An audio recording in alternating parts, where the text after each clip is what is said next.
Versión de adulto.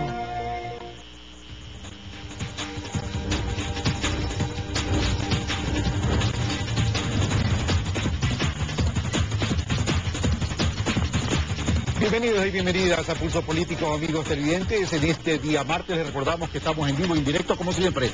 El día de hoy vamos a tratar un tema importante.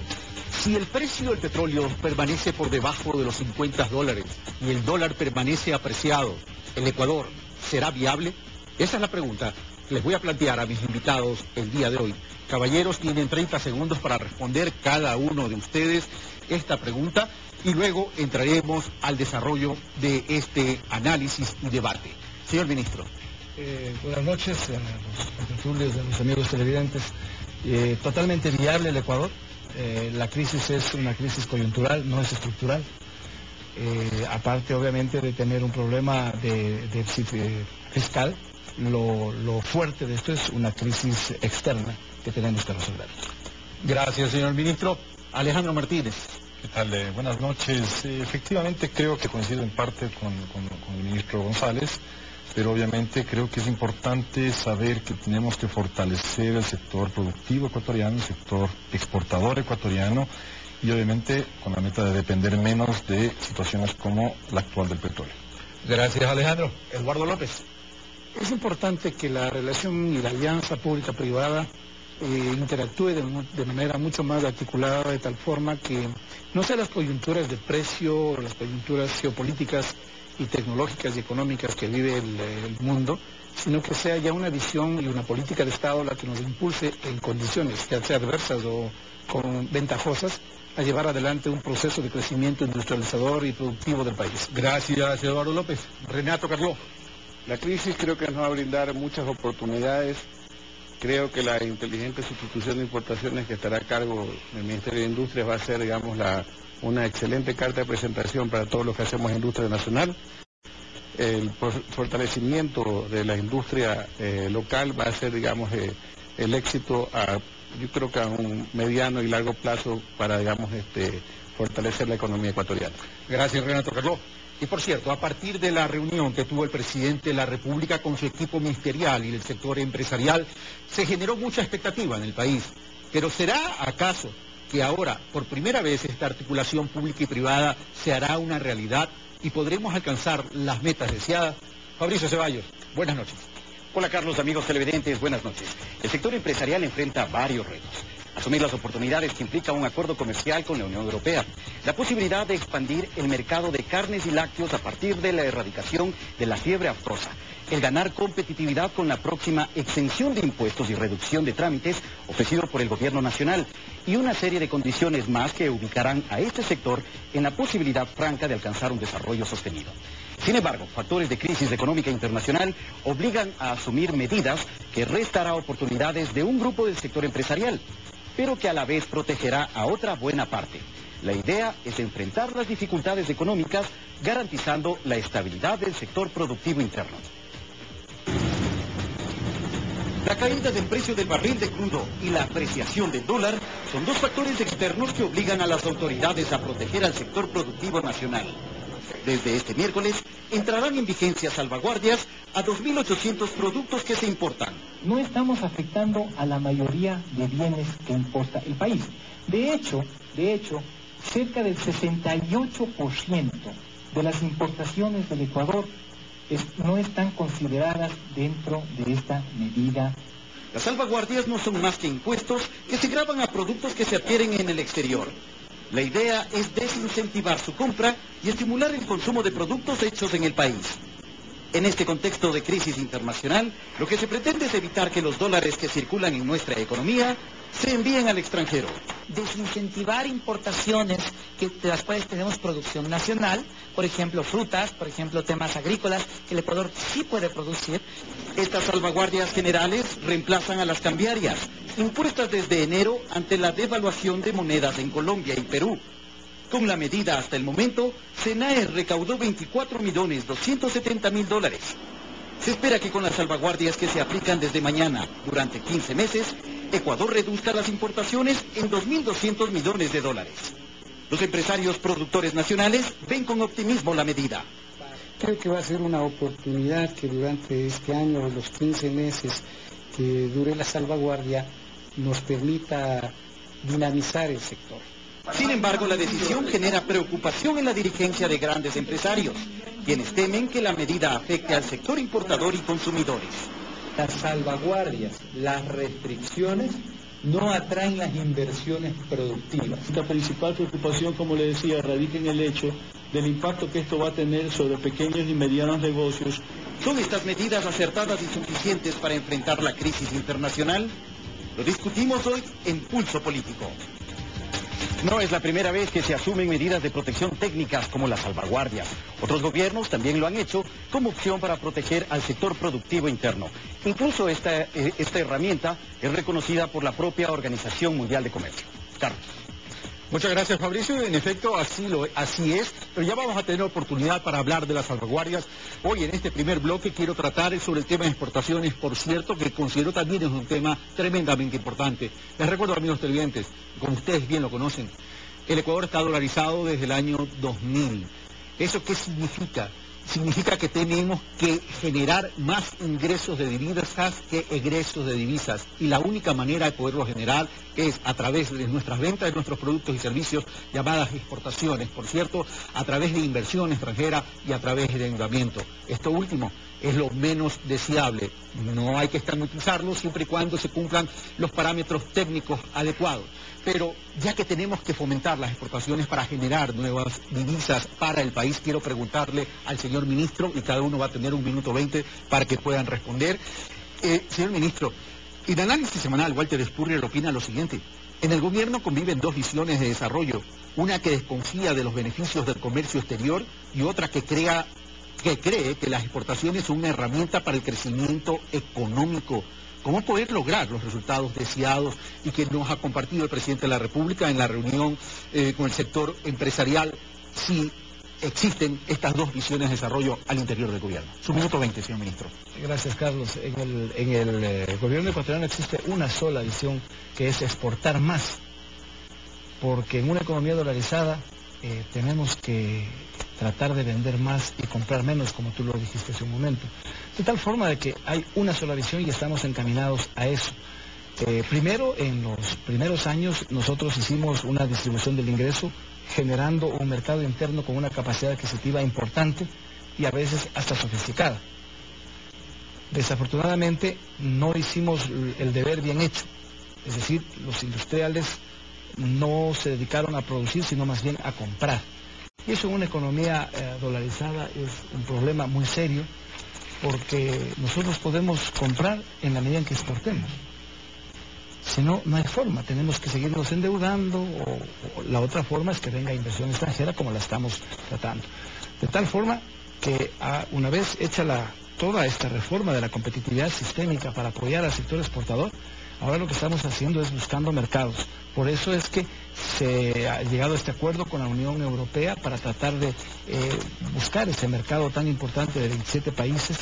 Hemos estado haciendo acuerdos comerciales, con Rusia, con otros sectores y tratando de latinoamericanos. Gracias, señor ministro. Alejandro Martínez, sin perjuicio de lo que puedas opinar sobre lo dicho por el señor ministro Ramiro González, el tema es lo siguiente. Ustedes en la presentación que hicieron al señor presidente de la República y de su equipo ministerial hablaron de hacer crecer las exportaciones de 12.375 millones de dólares en el 2014 a 24.000 millones de dólares en un horizonte de tiempo hasta el 2020. Para aquello se requiere productividad, competitividad, pero sobre todo también inversión. ¿De dónde va a haber esa inversión y a cuánto va a ascender? Sí, a ver, Carlos y ministro, gracias por el tiempo. Yo creo que efectivamente una de las cosas importantes que hay que entender es que la exportación, el mercado de exportación es un mercado de competencia abierta. Cuando uno tiene un mercado de competencia abierta, pues sí tiene que primero cuidar sus costos, ¿no es cierto? Los costos en casa, digámoslo así, pero tiene que entender que tiene que tener una serie de elementos en su cadena de producción y en su cadena de exportación que también encajen con ese modelo. ¿A dónde voy con este ejemplo, no es cierto? Podemos ser competitivos en un producto, pero puede que el flete sea un tema grave.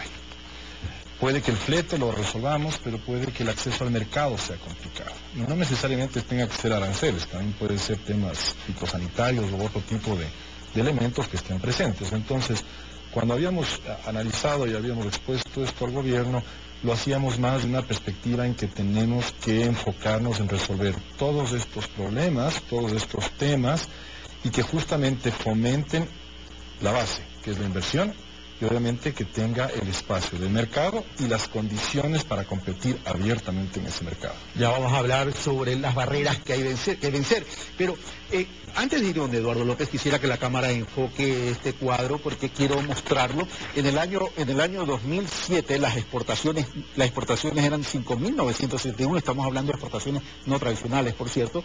Al año 2014 son de 12.000 millones, es decir, prácticamente más que se duplicaron las exportaciones. Lo que se pone como meta son los 20.000 millones. Y ahora sí voy donde Eduardo López. Para esto se requiere inversión, Eduardo López. Pero Richard Espinosa dice, el sector privado, el sector productivo privado, no ha crecido de acuerdo a cómo ha crecido la economía y cada vez ha ido perdiendo más terreno en relación al Producto Interno Bruto, que le hace entonces falta al sector privado para meterse la mano en el bolsillo o girar el cheque e invertir o reinvertir en sus procesos de negocio. Es importante mencionar que, hablando solo del sector petrolero, el sector energético, las empresas públicas en este momento invierten alrededor de 5.000 millones de dólares en sus presupuestos en obras, bienes y servicios que se importan. Si nosotros, los que hemos apostado, los que quieren apostar en el país como industriales para lograr que este importante monto comparado con el PIB salga fuera del país en un plazo mediano de 1 a 5 años, si pusiéramos como una meta, esto enormemente va a generar un enredamiento productivo importante y además va a evitar la salida de esta cantidad de divisas. Pero para llegar a eso, justamente, Carlos, lo que nosotros buscamos es ir de la mano del caso de la empresa pública. Yo cito esto porque es donde vivo en el día a día. Ir de la mano del sector público, de la empresa pública, la que tiene la capacidad de compra, de gasto, y poder nosotros de manera articulada y anticipada saber qué es lo que requiere en su plan quinquenal y en ese proceso nosotros poder aportar positivamente, proactivamente, realizando las inversiones que se requieren, modernización de plantas, industrialización de plantas, robotización de las mismas, tecnificación. Sí es importante mencionar que de la mano debe ir una política de estímulos, una política de premios y reconocimientos al esfuerzo y a la tarea que sí ha desarrollado cierta industria. Y establecer mecanismos de Eduardo López, solo una precisión, voy a usar uso de los 30 segundos que siempre tenemos para pedir precisiones o réplica, en mi caso, para pedir precisión. Debo entender entonces que no ha existido esa articulación pública y privada en el sector que tú representas. Así es. Esta falta de cooperación es la que justamente ha llevado a que hasta el día de hoy el sector público, la empresa pública, aún sigue importando obras, bienes y servicios de manera muy significativa. Gracias, Eduardo López. Renato Carló, voy contigo. Por lo general, todo esto está muy bien y se ha hablado mucho de este tema en los últimos tiempos, pero por cierto, cuando se habla de todas estas exportaciones no tradicionales, por lo general se habla de las grandes y medianas empresas, pero ¿qué hay de las pequeñas empresas, de las pequeñas industrias? Bueno, las micros y pequeñas y medianas empresas han tenido la oportunidad a través del CELCOP, de la Secretaría de Compras Públicas, de poder acceder a un mercado que antes estaba privilegiado para las grandes industrias. Esto ha dado transparencia y ha dado oportunidad a todos los sectores. Fue una propuesta que le hicimos al señor presidente en septiembre de 2009, cuando le dijimos que las subastas se hagan en 2 etapas. Una para la industria netamente nacional y luego en la segunda etapa para lo que son productos importados. Dio un éxito no solo para el sector farmacéutico, como lo conoce el ministro González, sino para todos los sectores, porque se aplicó en todos los sectores y todos los sectores han tenido éxito en su producción local. Se han creado nuevas plazas de empleo, hay más aportaciones al seguro social, se pagan más impuestos. O sea, sin querer, hablar de una implementación de la matriz productiva, prácticamente se puso en ensayo la sustitución de importaciones y dio excelentes resultados. Así que lo que falta es formalizar esta etapa, de la matriz productiva legalmente, pero ya se dio el ensayo y dio excelentes resultados. En 30 segundos, se ha dado este proceso, pero falta algo, dice Renato Carló.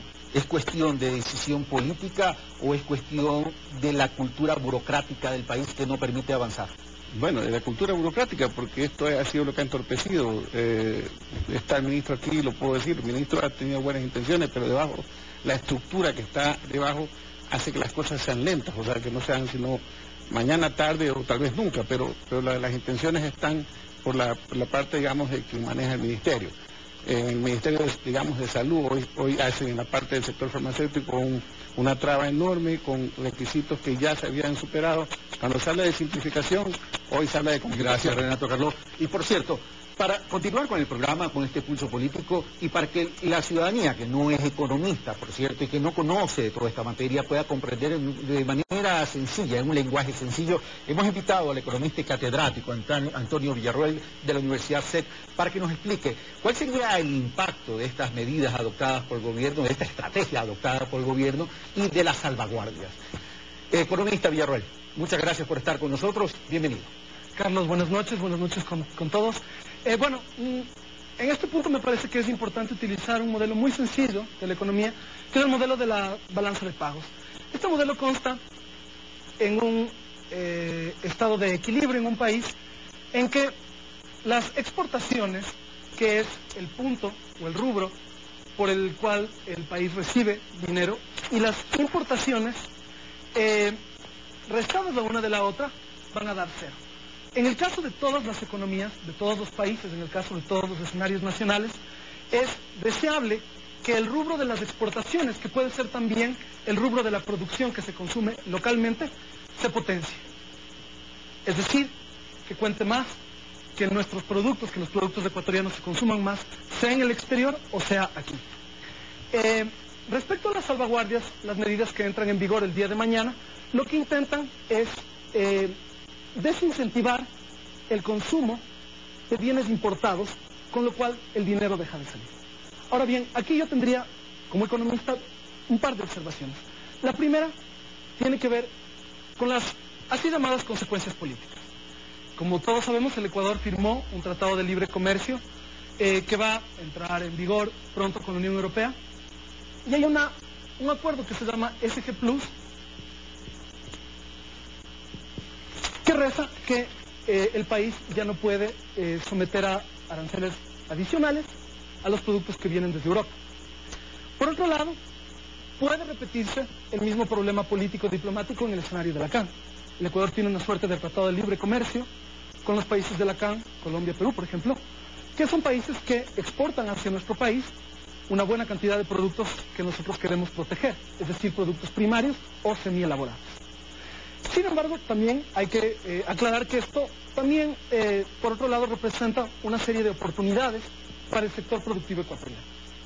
Como ya se había discutido anteriormente, estas oportunidades tienen que ver con el fortalecimiento del sector productivo, aunque siempre habría que considerar tres escenarios que son complicados. El primero de ellos es el contrabando.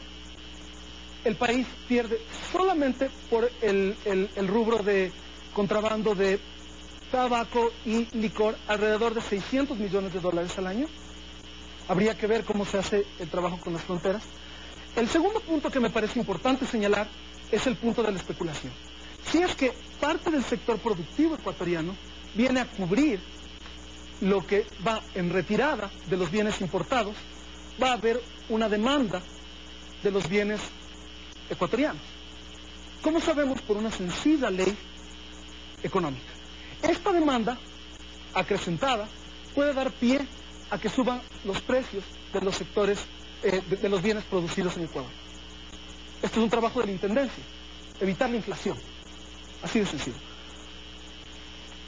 Y finalmente el reto de la calidad. El reto de la calidad es, en algunos casos, especialmente en bienes con mayor sensibilidad, algo para trabajar profundamente dentro del sector productivo ecuatoriano. ¿Por qué? Porque buena parte de la percepción o del imaginario que se afinca en el consumo de los compradores ecuatorianos viene, en el consumo de bienes importados de los compradores ecuatorianos, viene debido a que ellos perciben que estos bienes importados tienen mayor calidad que los bienes que se producen en nuestro país. Esto puede ser un imaginario o puede ser una realidad. Este no es el punto ni es el tiempo para discutirlo. Sin embargo, hay que trabajar más en eso. Una última observación. Habría que ver que hay algunos mecanismos de control de calidad y algunas máquinas que vienen para el control de calidad de procesos industriales que también están tasadas en la nueva lista de salvaguardia. Y esto va a entorpecer el sector productivo del país. Muchas gracias, Antonio Villarreal. Gracias por tu explicación. Amigos televidentes, nosotros continuamos con el análisis y el debate, por cierto. Lo cierto es que hay que potencializar las exportaciones no tradicionales, no petroleras. Pero antes de ir con el señor ministro Ramiro González, para que también pueda opinar sobre lo dicho por Antonio Villarreal, quiero hacerle una referencia, señor ministro. Estamos hablando de un cambio en la matriz productiva y queremos ir cortando la dependencia que tenemos con los recursos naturales y los productos primarios. Pero, sin embargo, aquello, para poder cambiar esta matriz productiva tenemos un gran reto. En el 2007, el 60.3% era, si no me equivoco, el sector primario. El sector servicios. El 13.7% era el sector industrial y el 21.1% era el sector primario. Al año 2012, el 64.5% era el sector servicio, el 13.3% el sector industrial y el 18.1% el sector servicios. Como vemos, el sector industrial todavía es muy pequeño en este mix o en esta torta de la matriz productiva ecuatoriana. Señor ministro. Efectivamente, yo creo que la estructura, si nos remontamos incluso a años anteriores, desde el 64 que tenemos datos estadísticos, la estructura del PIB en el Ecuador no ha variado sustancialmente. De tal forma que el esfuerzo que tenemos que hacer en el cambio de la matriz productiva está justamente en ir hacia la economía del conocimiento, ir hacia la industrialización del país y depender menos de la exportación de productos primarios. Estamos planteando eso, yo creo que se han sentado las bases necesarias para hacerlo. Vuelvo y repito, hemos hecho inversiones muy grandes para tratar de mejorar la competitividad sistémica, los elementos de la competitividad sistémica, y obviamente ahora estamos en la etapa de decir, el año pasado, por ejemplo, logramos sustituir importaciones importantes por más de 460 millones de dólares en apenas un año, y solo con medidas de calidad. Y obviamente los resultados de las medidas fueron fabulosos porque nos habíamos planteado una reducción de 800 millones y llegamos a 2.200. Pero si tenemos esta realidad, permítame interrumpirlo, señor ministro, si tenemos esta realidad, evidentemente el cambio de la matriz productiva va a responder a un proceso, pero estamos pasando por una crisis que no sabemos si es temporal, como lo dijo usted, porque si se permanece el precio del petróleo por debajo de los $50, tenemos que contar con plan B, señor ministro. Por supuesto que sí, y de hecho lo tenemos. Nosotros hemos hecho un ahorro fundamental en el gasto público. El señor presidente ha sido muy claro en decirle al país que vamos a hacer una reducción fundamental sobre todo lo que es gastos corrientes para poder ayudar a la economía y al equilibrio fiscal. Pero debo decirle además que nosotros estamos haciendo programas para incentivar la industrialización del país, incentivar las exportaciones.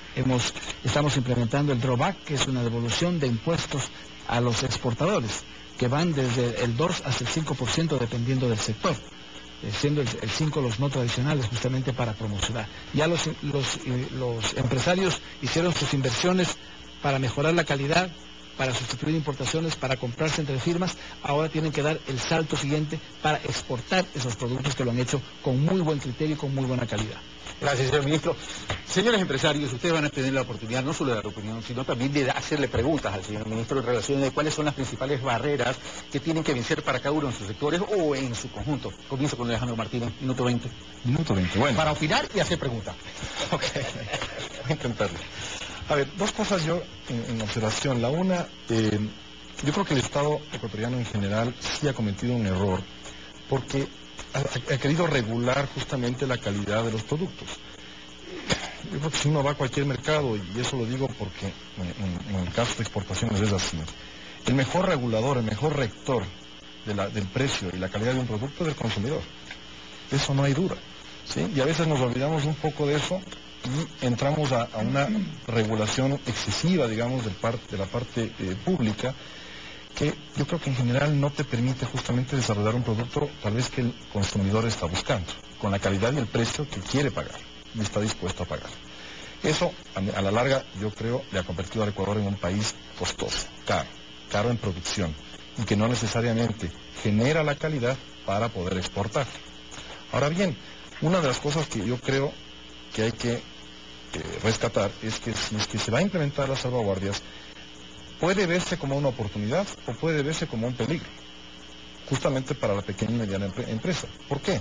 Porque obviamente al no tener competencia, eso me da a mí como pequeña empresa una gran oportunidad de subir precios. Eso también significa que también va a dar la oportunidad de otras personas, pequeñas empresas, entrar a competirme, porque va a tener espacio para competirme. ¿Hay mercado suficiente para esa competencia? Gracias, Leonardo Martínez. La pregunta específica, el tema, ¿por qué se sigue con el control de calidad? ¿Esa es la pregunta? Sí, demasiado control, esa es la pregunta. Demasiado control. Mira, en un mundo como el que tenemos ahora, y hay muchas personas que son muy amigos de la libertad de mercado, y yo también, cuando yo les enseñaba a mis estudiantes qué era el libre mercado, la mano invisible de Adam Smith y todo, pero era en igualdad de condiciones.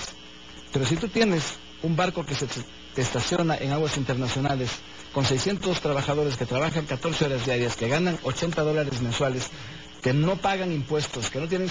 ¿Cómo puedo competir de igual a igual? Eso es imposible. Entonces, ¿de qué libertad de mercado me están hablando? Libertad de mercado es de igual a igual. Y yo puedo competir, por ejemplo, con Estados Unidos sin ningún problema. Puedo competir con productos de la Unión Europea sin ningún problema. Pero en este tipo de situaciones tan anormales, o de países incluso, que han puesto, que quieren ser competitivos en base a mantener una mano de obra esclavizada, nosotros no, nosotros tenemos otro modelo de desarrollo. Pero en cambio podemos compensar, por ejemplo, los buenos salarios que pagamos acá, con la baja energía, el bajo precio de energía eléctrica, con la excelente infraestructura que tienes para movilizar productos, tienes una moneda dura como es el dólar, ahora les vamos a poner el drawback. Es decir, yo creo que ahora sí debemos perdernos el miedo. Han sido 8 años que si tú le preguntas a cualquier empresario en qué periodo de su empresa ha ganado más dinero, ha sido en este. Entonces, no hay pretexto para decir, no voy a invertir en el Ecuador. Y ustedes, por ejemplo, tú que eres floricultor, tú cuando haces una inversión, te quedas para 20 años, y como te he dicho, no puedes decirle, hoy día no voy a producir flores, porque tienes que hacerlo todo el día, ¿no es cierto? Pero en cambio, el comercio, hoy día importas y mañana dejas de importar y se acabó el lío. Entonces debemos fortalecer al aparato industrial para producir más en este país. Gracias, señor ministro. ¿30 segundos para la réplica? Sí, por favor. Yo me imaginaba, porque no creo que le ibas a mandar un ramo de flores. No. Y me parece un buen ejemplo el que menciona el ministro. Nosotros tenemos que competir contra Kenia. Estamos hablando de un sueldo aquí promedio de 670 ingresos totales de un trabajador florícola contra un ingreso promedio de $53 en Kenia, con una productividad más o menos similar a la del Ecuador. Sin embargo, hemos competido 35 años con eso. Eso es una competencia que lo puedes considerar desleal. Nosotros tenemos regulaciones ambientales, yo diría, excesivas. Tenemos regulaciones de seguridad de salud ocupacional absolutamente dramáticas que básicamente no se comparan con otros. Sin embargo, competimos. Gracias, Leandro Martínez. Tu turno, Eduardo López, tu minuto 20, sobre la opinión sobre lo que estamos hablando, más el planteamiento de alguna inquietud y pregunta directamente al señor ministro. Es importante, la visita que tuvo el ministro a nuestra planta pudo constatar, y hago referencia de ello porque puedo constatar que no solamente hay estándares, normas internacionales que nos permiten llegar al mundo con los productos, por tanto, estamos preparados, hay industrias que sí nos hemos preparado y sí hemos hecho la tarea para ayudar en este proceso de reducir este déficit de balanza comercial. Creo que allí lo importante del ministro es que le dé una mayor, o la aplique de manera más directa, lo que le corresponde por ley. Por ejemplo, en el Código de la Producción, el artículo 102, al ministro de Industria le da un poder que establezca unas regulaciones para definir específicamente el alcance del componente nacional, del valor agregado local, en el sector estratégico, en el sector petrolero. Es decir, yo voy a hablar siempre de lo que sí estamos haciendo, de los que sí estamos haciendo, y que requerimos ir de la mano construyendo este mejoramiento económico con el sector público, con la empresa pública, que es la que demanda de recursos, tecnologías, bienes y servicios, y además es la que tiene el dinero para gastar. La pregunta de Eduardo López. En este sentido, ministro, yo sí quisiera conocer cómo va a cambiar este diálogo público-privado, hablando del sector industrial, petrolero, energético, con la empresa pública petrolera y energética. Bueno, aquí, como ya se ha manifestado, hace 10 días atrás se firmó un acuerdo para potencializar la unión pública-privada, sobre todo en los sectores estratégicos donde se requiere de más recursos. Así que eso va pero adicionalmente, por ejemplo, ya el sistema de compras públicas también ha pasado al Ministerio de Industrias. El ministro de Industrias es el presidente del directorio, y aquí ya nos hemos reunido con la gente de Petroecuador, con la gente del sector eléctrico, para que ya no el giro del negocio se lleve todo el paquete, sino abrirlo de tal forma que empresas como la Ceterpec, por ejemplo, que hace bombas, pueda incursionar en ese mercado sin ningún problema. Porque es absurdo que empresas como esta, que están exportando, me parece, a 18 países, 14 países, ¿cierto?, no se venda en el país de origen. Entonces, ese tipo de cosas lo estamos cambiando rápidamente para que la potencialidad de la compra pública ecuatoriana, que son más o menos 11.000 millones de dólares, por lo menos la mitad lo hagamos con empresas nacionales. Solo si lográramos eso, tendríamos un crecimiento de la economía espectacular. El tema es el siguiente: ¿quién se ha estado beneficiando con esto? Porque si está vendiendo a 14 países y no lo ha podido vender en la empresa nacional, ahí hay un cuello de botella, por llamarlo generosamente. Carlos, si me permites, nada más para poder sumar el señor ministro. Aquí es un tema de cultura. Aquí hay que trabajar mucho con la forma como hemos venido haciendo, cómo han sido las prácticas del funcionario público. Entonces cuesta mucho trabajo lo que decía el catedrático explicando acerca de cómo manejar el tema de la balanza comercial. Nada más, Antonio, lo que quiero decir es que si cambiamos este patrón de conducta, de cómo el funcionario compraba antes y cómo debe comprar ahora, entendiendo que ya hay capacidad instalada, y además de que si privilegiamos lo nuestro, siempre y cuando cumple estándares internacionales de calidad, porque no es cuestión de meter en el mercado cualquier producto. En ese momento vamos a ver que la balanza comercial sí va a mejorar. Gracias, Eduardo López. El ministro se refería al decreto número 582, por cierto, que fue suscrito 4 días antes de la reunión del presidente con el sector empresarial. Ahora voy a donde Renato Carló. Renato Carló, parece que has estado en el colegio San José de la Salle esperando tu turno tan educadamente. Tu minuto 20. El plan B, como decía Ramiro, y bueno, Eduardo también habla también de creer en nuestros productos nacionales.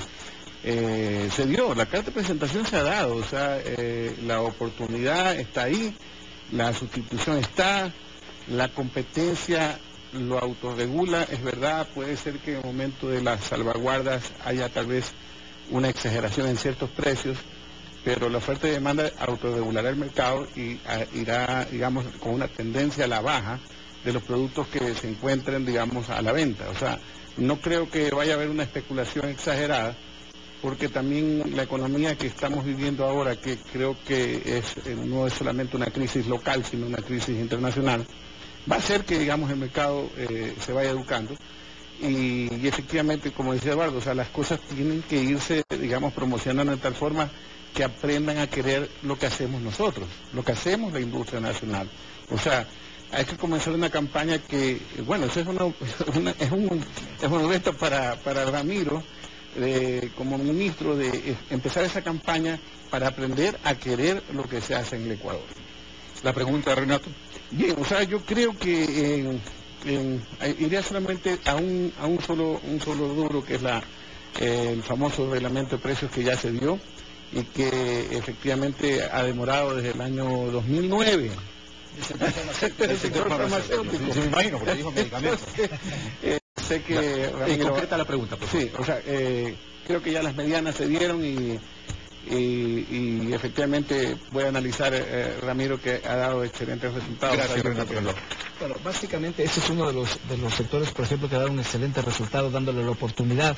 Cuando nosotros hicimos la subasta inversa de medicamentos, se le dio preferencia al sector privado ecuatoriano, y si mal no recuerdo, creo que multiplicamos por 3 o por 4 las compras nacionales, que dinamizamos el sector, y ahora tenemos un sector productor de medicamentos de excelente calidad que incluso puede exportar en este momento. Entonces, esas cosas son las que debemos impulsar en el Ecuador para tratar de economizar. Antes mandábamos 60 millones afuera, ahora se las produce en las industrias nacionales. Entonces, ese es el potencial que tiene el Ecuador, y como se dice, ahorro igual inversión. Por ejemplo, en el sector farmacéutico, si mal no recuerdo, tienen un 40% de capacidad ociosa que se lo puede potencializar para seguir economizando. Gracias, ministro. Vamos a hacer un contacto telefónico con Felipe Rivadeneira, que es presidente de la Federación de Exportadores, pero antes de pasar con Felipe, señor ministro, para poder potencializar nuestros productos no tradicionales, los productos no petroleros, requerimos de mercado. Estados Unidos, si bien con la Unión Europea se ha definido ya los términos de referencia en un acuerdo. Recordemos que todavía este acuerdo no está completamente instrumentado porque requiere la aprobación del Parlamento Europeo. Walter Puro dice, el acuerdo comercial con la Unión Europea todavía enfrenta algunos riesgos y se refiere a las salvaguardias con los productos europeos, por un lado, y por otro lado el mercado es de Estados Unidos. En el 2011, el brócoli representaba el 5%, o al 2014 representa el 4%, disminuyó. Conservas, frutas y legumbres 3%, ahora representa el 2%, y así en algunos rubros ha ido disminuyendo la posición de nuestros productos en el mercado americano. Pero antes de darle la palabra, señor ministro, quiero saludar a Felipe Rivadeneira. Felipe Rivadeneira, estás en la línea y estás en la ciudad de Manta. Gracias por atender nuestra llamada. Un gusto, Carlos, poderle saludar a la distancia y saludar a los distinguidos panelistas.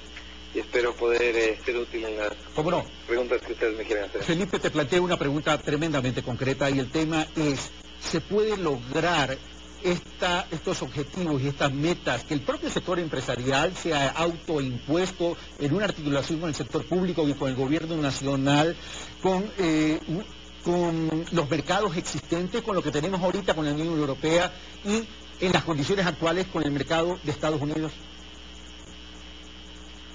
A ver, yo creo que si bien se ha dado un paso muy importante con la firma del acuerdo con la Unión Europea, que esperemos se logre cristalizar, como tú bien lo mencionabas antes de ponernos de contacto, sobre la falta de lo que faltaría, más dicho, para que se ratifique, sí se tiene que trabajar muy fuertemente en otros mercados en los cuales todavía no tenemos una presencia agresiva. Yo le planteé directamente al presidente de la República la necesidad de proponerle algo a los Estados Unidos de Norteamérica, es decir, un modelo de acuerdo comercial basándonos prácticamente en el modelo que ya tenemos firmado con la Unión Europea. Como tú bien lo has señalado en la lámina que mostraste al público, esa es la lámina que inclusive se le presentó al presidente de la República, en donde en los últimos 3 años, de 2011 al 2014, en productos no tradicionales, hemos tenido un crecimiento, se podría decir menor, de alrededor del 6%, pero si comparamos con el crecimiento que han tenido nuestros países competidores que tienen un acuerdo comercial, como son Guatemala, El Salvador, Nicaragua, Perú y Colombia, vemos que ellos han tenido un crecimiento alrededor del más del 10%, 10, 11, 15, 20%, que claro, hace que el Ecuador haya perdido, más que perdido, haya dejado de percibir un lucro cesante de alrededor de 250 millones de dólares. Entonces yo creo que hay que ser estratégicos con la agenda comercial. Si bien hay en algunos países, como el caso de Estados Unidos, se necesita un acuerdo comercial, también hay otros países en los cuales ya tenemos acuerdo comercial y no hemos podido ingresar. El caso de Brasil, por ejemplo, ¿no? Brasil nos establece muchos requisitos. Sí. Gracias, Felipe. Se me terminó el tiempo. Tan solo la pregunta es que quisiera que le plantees al señor ministro para que luego en la pausa te pueda responder.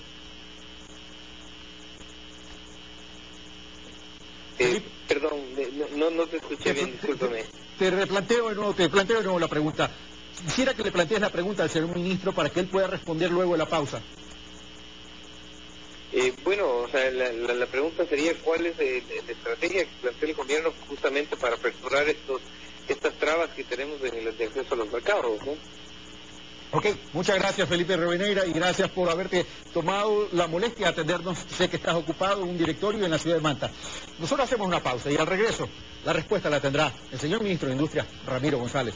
Pulso Político, aquí en Ecuador TV.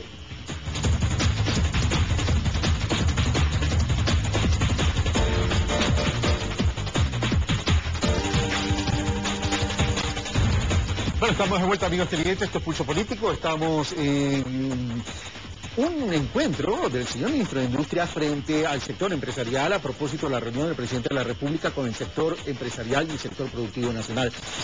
Bueno, señor ministro, le planteó Felipe Rivadeneira una pregunta concreta e hizo también un análisis y una reflexión sobre cómo aprovechar los mercados si tenemos a veces acuerdos comerciales como en Brasil y no podemos entrar. A ver, yo creo que el señor presidente de la República ha sido muy claro y ha dicho que él puede hacer acuerdos comerciales con todos los países donde realmente haya un neto positivo para el país, porque de lo contrario no debemos olvidar que somos una economía dolarizada. Si hacemos un convenio donde va a salir más divisas que las que van a entrar, no lo firmamos. Entonces, si nosotros podemos hacer un acuerdo de complementariedad económica con los Estados Unidos en esos términos, lo podemos hacer sin ningún problema o con otros países.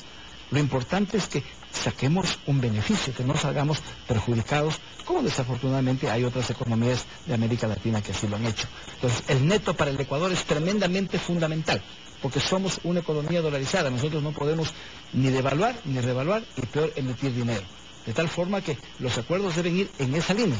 Por eso con Europa lo hemos visto positivo, porque el acuerdo nos permite realmente tener un saldo positivo en nuestra balanza con Europa. Así que, y además hay que diversificar los mercados, hay que fortalecer Rusia para que sigan vendiéndose las flores allá, para que se siga vendiendo el atún, que también es un mercado importante, abrir otros mercados que tienen una capacidad adquisitiva, como lo está haciendo el canciller en los países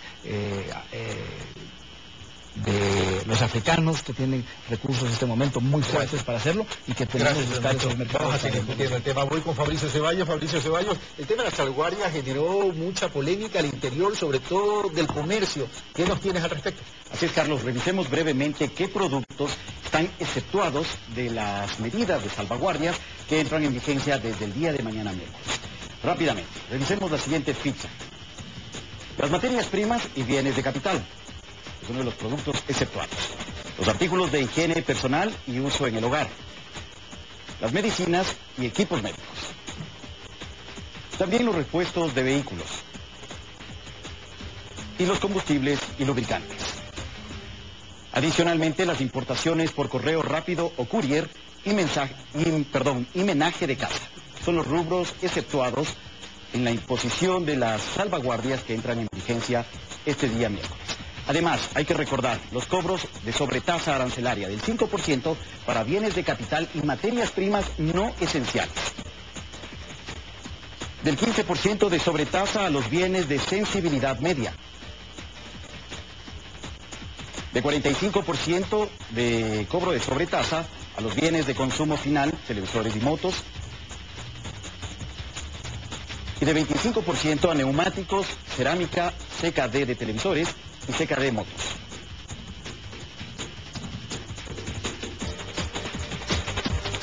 Bueno, son los productos que entran en vigencia, sobre imposiciones que entran el día de mañana en vigencia, algunos productos exceptuados, principalmente los de primera necesidad. Carlos. Gracias, Fabricio. Esto ha generado mucha polémica en el sector comercial, por cierto, ecuatoriano, y declaraciones en la rueda de prensa que se dio en la Cámara de Comercio de Guayaquil. Dice: la dolarización para fortalecerse no se necesita ni salvaguardias ni impuestos. Esto lo dijo Pablo Arosemena Marriott. Otro representante de la Cámara de Comercio dijo: la industria nacional no está preparada para suplir los productos importados. Y sobre esto voy a preguntar al señor ministro. Otra declaración dice: no podemos golpear al sector importador porque es golpear a la economía. Y un tuit de María Cristina Cronfland, asambleísta por Madera Guerrero, dice: ahora las baterías para mi silla de ruedas van a tener un incremento del 45%, señor ministro. Para María Cristina Cronfeld, quiero decir que en Guayaquil tiene una hermosa fábrica de baterías Dakar que estamos exportando a 10 países del mundo y que le pueden hacer la batería o darle la batería sin ningún problema. Eso es desconocer la industria nacional. Aquí los sabido estos eminentes empresarios que me acompañan en esta mesa están produciendo sin ningún problema y de buena calidad. ¿Cómo decir que cómo es posible que un presidente de una Cámara de Comercio diga que la industria nacional no vale? Por favor. O sea, eso es desconocer. Yo, que sí me pateo las empresas, porque yo me recorro 3, 4 empresas por semana, yo veo el esfuerzo que ha hecho el sector empresarial ecuatoriano para modernizarse, para invertir, para gerenciar de mejor forma las fábricas. Ya incluso el mercado interno les queda pequeño a esta nueva generación de empresarios ecuatorianos. Así que decir que, o sea, alcemos los brazos y dediquemos a importar, pues entonces, según el sesudo criterio de los comerciantes. No, pues, aquí hay que producir porque son lo único que realmente genera empleo fuerte, empleo serio, empleo de calidad. Y que vienen a quedarse aquí para el desarrollo del país en 15 o 20 años, porque quien pone una fábrica aquí no hace el vuelo mañana, pues. Genera buena calidad de empleo y se queda para hacer riqueza en este país. Usted ha estado más indignado que los hijos del yugo en esta pregunta, señor ministro. Permítame ir entonces ahora donde Alejandro Martínez, que dice que le doy muy poco tiempo para hablar. Alejandro. A ver, Creo que hay que entender lo que Pablo dijo. Yo creo que Pablo lo que refiere es a la capacidad técnica y la capacidad volumétrica de poder reemplazar esas importaciones. Que obviamente yo creo que la medida de salvaguardia, que es una herramienta evidente legal, tiene que ir acompañada de una política que fomente justamente la generación de esas inversiones, que no solamente tengan como fin la producción nacional o el mercado nacional, sino obviamente, eso quisiéramos todos, que esa producción se exporte. Esa sería una meta evidente, que es la que mismo explicó el economista, perdón. Entonces, en ese sentido sí, o sea, yo como consumidor siempre voy a estar en contra de las salvaguardias, porque obviamente estoy afectando mi bolsillo. Como sector empresarial hay que tener un poco de cuidado en entender el porqué, sin duda, ¿sí? Pero también hay que entender el para qué. Yo les voy a poner el caso específico. Cada vez que se les ocurre cerrar importaciones o limitar ese acceso, nosotros nos podemos ahorcar, porque los fletes comienzan a subirnos a nosotros. ¿Quién tiene que pagar el flete de bajada? Básicamente, nosotros. Entonces, esas medidas sí hay afectaciones externas y esas hay que medirlas, obviamente. Yo creo que en muchos casos se ha obviado el medirlos y eso es un peligro. Sin embargo, voy a volver a mi planteamiento inicial. La competencia es sana y eso es lo que ayuda a fomentar la calidad. Gracias, Alejandro Martínez. Después de esta ronda voy a al señor ministro para que pueda responder a todos. Eduardo López. Yo creo que es importante mencionar que la industria nacional es el motor de desarrollo de una economía. Los países no crecen basados en el consumo per se. La esencia de su crecimiento está en la producción, en la capacidad de producir no solo con sus recursos naturales y recursos humanos, sino que sea capaz de crear un valor agregado, un valor agregado nacional con alto componente tecnológico, innovación, desarrollo, ciencia y tecnología. Yo voy a hablar por los que sí estamos preparados, nos hemos venido preparando hace 25 años acá, y creo, lo único que hace falta es esta interacción nada más que he venido planteando desde el inicio, desde muchísimos años, no solo en este proceso, sino que es necesario entender que el ciudadano que pensaba de una manera distinta cuando compraba un producto importado y creía que el hecho es sinónimo de importado de calidad, significa que nosotros, las industrias locales, no somos capaces de generar productos de calidad. El mundo le está dando la razón. Árabes, africanos y latinoamericanos y del norte son usuarios ahora de nuestros productos con alto valor tecnológico, componente tecnológico, tecnología de punta, patentada además. Entonces, ¿qué es lo que la Constitución y las leyes promueven? Y es más, está establecido ya con un claro mandato, y llevar a un país a ser productivo, competitivo, y que sea capaz de abastecer un producto de alta calidad en el mercado interno y sea también capaz de insertarse en el mercado global. Entonces, los que sí hicimos la tarea, ¿cómo nos vemos motivados frente a esta posición? Diría, está en contraria a lo que realmente nosotros estamos haciendo. Gracias, don López. Ejemplo que lo dijiste, debemos comenzar a aprender a querer lo nuestro, pero para poder aprender a querer lo nuestro tenemos que conocer lo nuestro. Y el precio tiene que venir acompañado con calidad. Yo no discuto la potencialidad de la industria nacional, pero evidentemente la industria nacional tiene también que entrar en ese proceso de inversión con una transferencia de tecnología, como lo dice el presidente de la República, y tener productos con altísimos valor agregados, no solo para el consumo nacional, sino también para poderlo exportar. Desde esa óptica, la micro y la pequeña industria, ¿cómo se va a meter o a introducir en esta dinámica? Los tiempos han cambiado definitivamente, o sea, ya la oportunidad de estar agremiados hace que vayamos de una forma organizada donde, digamos, instituciones como en este caso el Ministerio de Industria tiene la obligación de, digamos, darnos todo el apoyo para poder tener ese escenario positivo, para podernos desarrollar organizadamente. Entonces, me alegro que Ramiro visite las empresas, conozco de esas visitas, porque es la única forma de conocer efectivamente qué es lo que se hace en el país, porque un ministro de escritorio no queremos alguien que sea eficiente, digamos, y que conozca, porque si no conoce no sabe cómo tomar las acciones. Entonces, el hecho, digamos, de querer lo nuestro es porque nosotros también creemos en los profesionales nuestros. Quiero solamente irme al sector, digamos, farmacéutico, que yo lo represento también, y en el cual nosotros nos hacemos ver de los médicos ecuatorianos. Entonces, los médicos ecuatorianos tienen que aprender también a confiar en los productos farmacéuticos que se elaboran en la industria nacional. O sea, es cuestión solamente de cultura. Y esa cultura se la debe, digamos, comenzar en el Ministerio de Salud una parte, y el Ministerio de Industria, como un promotor de industria, tiene que también empezar, digamos, a trabajar en gracias, Renato. Ahora, el tema de la salvaguardia estaría afectando a 7.800 partidas, señor ministro. Se dice que va a afectar el equivalente a 8.400 millones, que representa el 31.7% de los 26.500 millones de las importaciones. Y se estima un ahorro de 2.000 millones. Usted mencionaba que esto representa 2.000 millones de los 26.500, que representaba un 7,55%. Pero lo cierto es que el cálculo, si lo medimos con relación a los 8.400, es el 24% de los 8.400, el ahorro de 2.000 millones de dólares. En ese sentido, señor ministro, ¿se puede, y considerando que usted dijo que este es un tema temporal, y acojo una pregunta de un televidente, ¿se puede asegurar que las salvaguardias se van a abolir en junio 11 del 2016? A ver, yo creo que hacer esto una cuestión temporal, lo que estamos pidiendo es comprensión a los ecuatorianos de que debemos hacer un equilibrio entre las exportaciones y las importaciones. Porque tenemos un fenómeno externo que no lo hemos provocado nosotros, como es la baja de los precios de los commodities que nosotros exportamos. Teniendo en cuenta aquello, no hemos puesto aranceles a materias primas, a bienes de capital, a combustibles, a bienes de consumo que son de uso diario, a los medicamentos,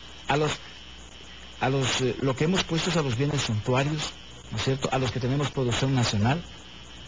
Entonces no se ha prohibido.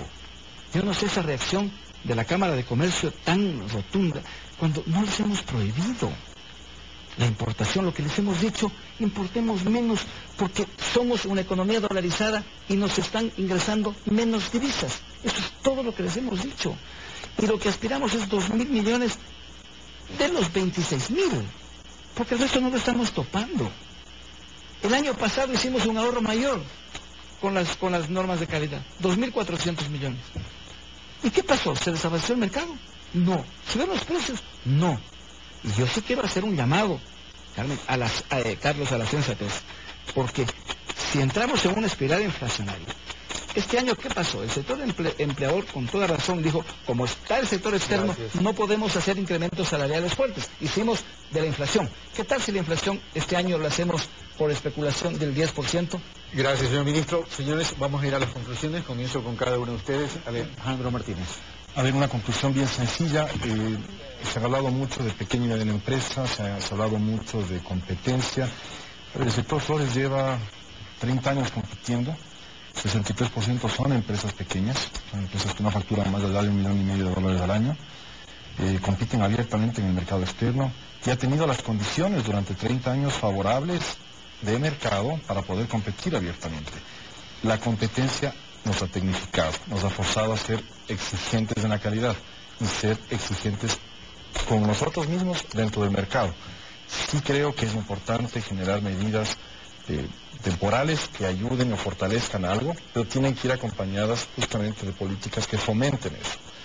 Y obviamente no le tengamos miedo a la competencia. Esa es nuestra mejor herramienta de calidad. Eduardo López, gracias, Alejandro.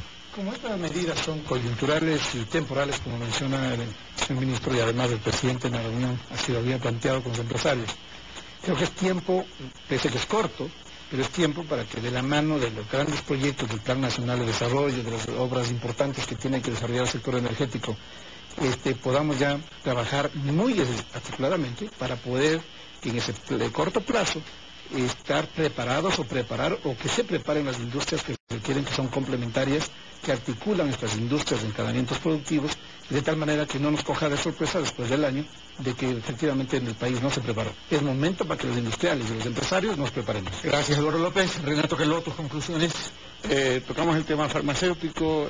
Quiero recordarle al ministro que en la primera subasta que se hizo, el Estado soldó $153 millones y en la segunda subasta soldó $256 millones. Eso indica que la industria nacional farmacéutica está lista para sustituir las exportaciones y el escenario y las reglas de juego las tienen el ministro de Industria. Gracias, Renato Carlos. Su turno, señor ministro, con la conclusión. Yo simplemente agradecer por esta oportunidad y simplemente pedirle comprensión al pueblo ecuatoriano. Esta es una medida coyuntural, como se lo ha dicho. No lo hemos generado nosotros, ha sido factores externos y hay que poner el hombro todos. Es un periodo de tiempo que no es mayor cosa el sacrificio que se está pidiendo. Hemos hecho sacrificio por parte del Estado, no solo en bajarse los salarios, sino también en reducir drásticamente el gasto público. Yo creo que del sector empleador también tiene que haber, y del sector empresarial tiene que haber también una pequeña dosis de disminuir los consumos y nada más. Eso estamos pidiendo. Entonces yo sí pido cordura a los analistas económicos que no exasperen a la población, que no digan que es el desastre, que no digan que estamos en un ahorro de 2.000 millones que llega a ser el 7.8%. Estamos diciendo que se va a acabar el país. Ese es un mal mensaje que se le da incluso al sector externo. Estamos queriendo atraer inversiones y estamos diciendo que casi ya hay que cerrar, apagar la luz de este país. No es así. Yo creo que hay que actuar con seriedad y yo sí pido una dosis de patriotismo al sector de comercio para que en los 2.000 millones que se van a afectar no hagamos mayor escándalo, no subamos los precios, porque debo decir que por la apreciación del dólar también las materias primas y los bienes terminados también bajaron, ¿no es cierto? Entonces, todo eso hay que tomarlo en cuenta a la hora de controlar precios para que no se disparen. Gracias, en un proceso inflacionario. Gracias, señor ministro. Gracias, Eduardo López. Gracias, Alejandro Martínez. Gracias, Renato Carlos. Y amigos televidentes, lo cierto es que el Ecuador está dolarizado desde el año 2000. Y desde el año 2000 venimos hablando que para proteger la dolarización teníamos que trabajar en productividad para ser competitivos y tener mercados. Lo cierto es que desde el año 2000 al 2015, que estamos ahora, se hizo muy poco. Es momento, en medio de esta crisis, se generan oportunidades. Y si esta articulación pública y privada no sea solo producto de una reunión para establecerla en términos mediáticos, sino que aterrice en términos pragmáticos. Si estas metas y estos objetivos planteados por el sector productivo nacional en articulación con el sector público no se traduce en empleo pleno orientado a la erradicación de la pobreza, entonces sencillamente hemos perdido el tiempo. Pero recuerden lo que siempre digo, el ritmo de la nación la ponen ustedes, amigos televidentes. Esto fue Pulso Político, soy Carlos Rabascal, los espero el próximo día martes. Gracias.